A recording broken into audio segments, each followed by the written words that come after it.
शिकारी तो आपने बहुत से देखे होंगे, लेकिन आज मैं आपको शिकारियों की दुनिया के सबसे असली हीरो से मिलवाने जा रहा हूं, जो अपने बड़े आकार के बावजूद पूरी तरह से इनविजिबल होने की काबिलियत रखते हैं।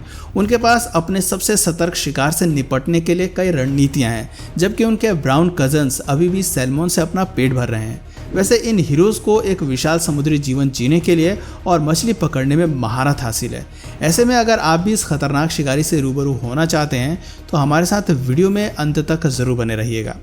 दोस्तों, यहाँ सबसे पहले तो आप ये जान लीजिए कि मैं जिस शिकारी जानवर की बात कर रहा हूँ वो कोई और नहीं बल्कि ध्रुवीय भालू यानी कि पोलर बियर हैं।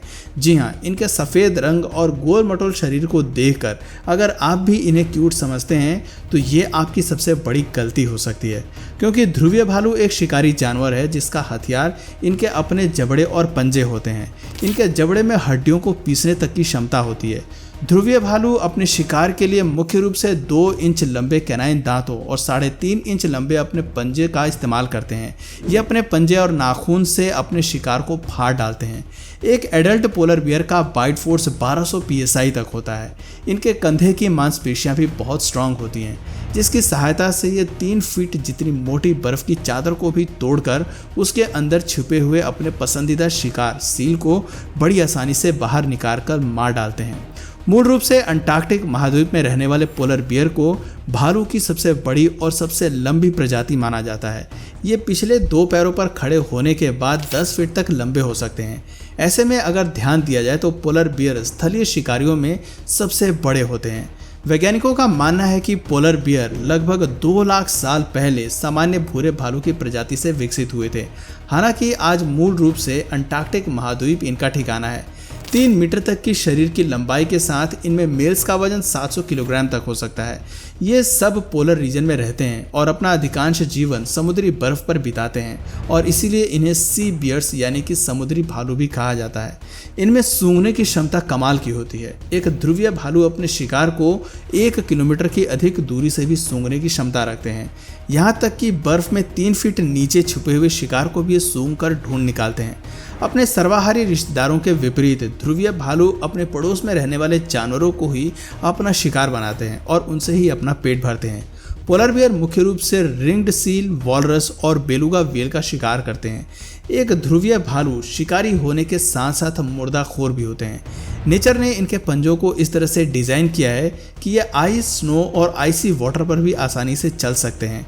हालांकि ऐसी बेजान जगहों पर भोजन ढूंढना आसान नहीं होता, क्योंकि जहां बर्फीला रेगिस्तान सतह पर राज करता है तो वहीं पानी के नीचे एक समृद्ध जीवन मौजूद है। लेकिन ये दोनों दुनिया आपस में एक दूसरे से जुड़ी हुई हैं। पानी के नीचे रहने वाले मैमल्स अपनी ऑक्सीजन की पूर्ति को पूरा करने के लिए सतह पर आने के लिए मजबूर होते हैं और ध्रुवीय भालू इस बात से अच्छी तरह से वाकिफ़ हैं। यहाँ जब पोलर बियर बर्फीली सतह पर अपने शिकार का इंतजार कर रहे थे तो उनका सामना बेलुगा व्हेल से होता है। बेलुगा व्हेल्स टूथेड व्हेल्स की फैमिली से बिलोंग करते हैं। ये एक अच्छे शिकारी होते हैं। वैसे बेलुगा व्हेल को उनकी गोरी त्वचा के लिए जाना जाता है। वे जन्म के समय भूरे या काले रंग के होते हैं, लेकिन कुछ वर्षों के बाद जब वो एडल्ट हो जाते हैं तो उनकी त्वचा का रंग फीका पड़ने लगता है। बेलुगा व्हेल्स पानी के नीचे 25 मिनट तक रह सकते हैं, लेकिन 25 मिनट के बाद बाकी मैमल्स की तरह इन्हें भी ऑक्सीजन लेने के लिए सतह पर आना पड़ता है। इनकी लंबाई 13 से 20 फीट और वजन 2000 से 3000 पाउंड तक होता है। वैसे बेलुगा व्हेल्स काफ़ी होशियार होते हैं। यहाँ भी जब कुछ बेलुगा व्हेल सांस लेने के लिए पानी की सतह पर आती हैं तो वो खतरे को भांप जाती हैं और समुद्र की गहराइयों में चली जाती हैं। लेकिन जैसा कि मैंने आपको बताया कि 25 मिनट से अधिक समय तक ऑक्सीजन के बिना नहीं रह सकती हैं, इसलिए उन्हें खुद को जिंदा रखने के लिए वापस ऊपर तैरकर आना ही पड़ता है। वैसे खुले पानी में बेलुगा व्हेल्स को पकड़ना लगभग इम्पॉसिबल होता है, लेकिन फिर भी भालू इन्हें हंट करने का एक भी मौका नहीं छोड़ते हैं। पोलर बियर अपने शिकार को मारने के लिए कई तरह के तरीके अपनाते हैं, जहां इनमें से कुछ समुद्री बर्फ पर बैठकर शांति के साथ धैर्यपूर्वक तब तक शिकार का इंतजार करते हैं जब तक कि उनका शिकार उनकी पहुंच के भीतर ना आ जाए। वहीं इनमें से कुछ तैरकर अपने शिकार तक पहुंच जाते हैं, पर यह तरीका किसी सतर्क व्हेल पर काम नहीं करता है। हालांकि जब टाइड आता है तो बेलुगा व्हेल तट के करीब पहुंच जाती है, जिससे तट पर इंतजार कर रहे पोलर बियर को मौका मिल जाता है। जैसे कि यहाँ आप देख सकते हैं, ये पोलर बियर किस तरह से शिकार को अपने करीब पाकर उसे दबोचने के लिए पानी में कूद पड़ा है। अपने ब्राउन कजन्स की तरह पोलर बियर भी कभी कभी विशेष तरीके से मछली पकड़ते हैं, लेकिन ऐसा मौका इन्हें बहुत कम मिलता है, इसलिए इनके द्वारा सैल्मन पकड़ने की संभावना अधिक नहीं होती है। ध्रुवीय भालू सामान्य तौर पर बड़े और भारी भरकम जानवरों का शिकार करना पसंद करते हैं जो अक्सर इनसे बड़े होते हैं, और वॉलरस भी इनमें से एक है। चेहरे पर इंसानों की तरह मूंछें और बाहर निकले 2 बड़े दांतों वाले इस अजीबोगरीब जीव के बारे में कम ही लोग जानते हैं। इनकी लंबाई 3.5 मीटर और वजन 1500 किलो के आसपास होता है। इनमें नर और मादा वॉलरस दोनों के दांत होते हैं और इनका इस्तेमाल पानी से बाहर आने और बर्फ को खींचने में करते हैं। सांस लेने के लिए ये इन्हीं दांतों से बर्फ में सुराख बना लेते हैं। शिकारियों से रक्षा करने में ये दांत हथियार का काम करते हैं, लेकिन बावजूद इसके ये मैमल्स पानी की तुलना में ज़मीन पर खुद को कमज़ोर मानते हैं और किसी अजनबी को देखते ही जितनी जल्दी हो सके ज़मीन छोड़ देते हैं।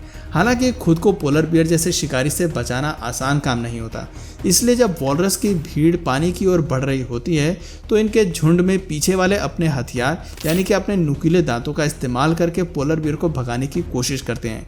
लेकिन ये पोलर बियर हार मानने वालों में से नहीं है, इसलिए ये झुंड से अलग घूम रहे इन वॉलरस को अपना शिकार बनाने की कोशिश करता है।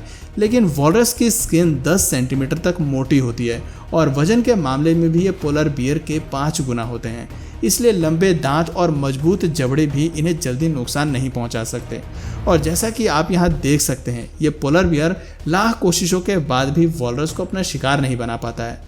दोस्तों, गर्मियों की शुरुआत के साथ ही पोलर बियर के शिकार करने की सारी रणनीति फेल हो जाती है, इसलिए इन्हें अपने खाने के लिए नए सोर्सेस को तलाश करना पड़ता है। वॉलरस इस समय भी इन्हें आकर्षित करते हैं, लेकिन एक खतरनाक शिकार की बजाय वो अपने लिए एक आसान शिकार चुनते हैं और वो है घोंसले बनाने वाले पक्षी। लेकिन इनका भी शिकार करना आसान नहीं है, क्योंकि इसके लिए पोलर बियर को इन ऊबड़ खाबड़ चट्टानों पर चलना होगा और इस दौरान इनकी ज़रा सी भी चूक इनकी जान ले सकती है। लेकिन यहाँ ये पोलर बियर रिस्क उठाते हुए इन गोलेमर्ट्स तक पहुँचने में कामयाब हो जाता है और इस तरह ये पोलर बियर अपना पेट भरने में भी सफल हो जाता है। दोस्तों, यहाँ किनारे पर बहकर आई वेल्स की डेड बॉडी इन भूखे पोलर बियर्स का पेट भर सकती हैं, पर यह बिल्कुल भी स्वादिष्ट नहीं लगता है। लेकिन यहाँ पर भूखे भालू मजबूर हैं, क्योंकि इन्हें अपनी भूख मिटानी है और उनके अगले कुछ दिनों का भोजन भी हो सकता है। और दोस्तों, फाइनली ठंड का मौसम आने के साथ ही इन पोलर बियर्स का जीवन वापस से सामान्य हो जाता है। ध्रुवीय भालू एक सोलिटरी यानी कि अकेले रहने वाले जीव हैं। इनमें नर और मादा ज़्यादा समय तक एक दूसरे से अलग रहते हैं और सिर्फ प्रजनन के मौसम में ही आपस में मिलते हैं। इसके अलावा किसी बड़े शिकार को खाने के लिए भी आप इन्हें एक साथ देख सकते हैं। हालांकि इनमें नर पोलर बियर काफ़ी ज़्यादा आक्रामक होते हैं। इन्हें खाने के लिए आपस में लड़ते हुए काफ़ी देखा गया है। वैसे जब 2 नर पोलर बियर के बीच लड़ाई होती है तब इनमें से किसी एक का घायल होना तो बिल्कुल तय है। एक मेल पोलर बियर एक फीमेल पोलर बियर को प्रजनन के लिए कई किलोमीटर दूर से ही सूंघ लेता है। इनके प्रजनन का समय मार्च से जून महीने तक का होता है। सफल संभोग के बाद मादा प्रेग्नेंट हो जाती है और 7 से 9 महीने के बाद बच्चे को जन्म देती है। ये एक बार में लगभग 3 बच्चों को जन्म देती है। ये बच्चे 2 साल तक अपनी माँ के साथ रहते हैं और फिर एक स्वतंत्र जीवन जीने के लिए अकेले ही निकल पड़ते हैं। दोस्तों, प्रेजेंट टाइम में पोलर बियर्स की संख्या 20 से 25 हज़ार के आसपास है। आज इनके अस्तित्व पर खतरा बना हुआ है, क्योंकि ग्लोबल वार्मिंग की वजह से आर्कटिक के बर्फ पिघल रहे हैं, जिससे ध्रुवीय भालू के हैबिटेट भी खत्म होते जा रहे हैं। और अगर यही हाल रहा तो आने वाले कुछ सालों में ये शानदार जीव सिर्फ किताबों में ही सिमट कर रह जाएंगे। तो दोस्तों, इस वीडियो में फ़िलहाल इतना ही। एनवायरनमेंट को बचाने के लिए इंसान को क्या क्या कदम उठाने चाहिए नीचे कमेंट सेक्शन में ज़रूर बताइए। और अगर इस वीडियो से आपको कुछ नया जानने या सीखने को मिला या फिर इंटरेस्टिंग लगा तो प्लीज़ इस वीडियो को एक लाइक करके अपने फ्रेंड्स और फैमिली में से ज़रूर शेयर करें। और यदि आप इस चैनल पर नए हैं तो प्लीज़ इस चैनल को सब्सक्राइब करके बेल नोटिफिकेशन आइकन को ऑन कर लीजिए, ताकि हमारे आने वाले वीडियोज़ आप मिस ना करें। मिलते हैं फिर किसी वीडियो में नए टॉपिक के साथ। तब तक के लिए नमस्कार।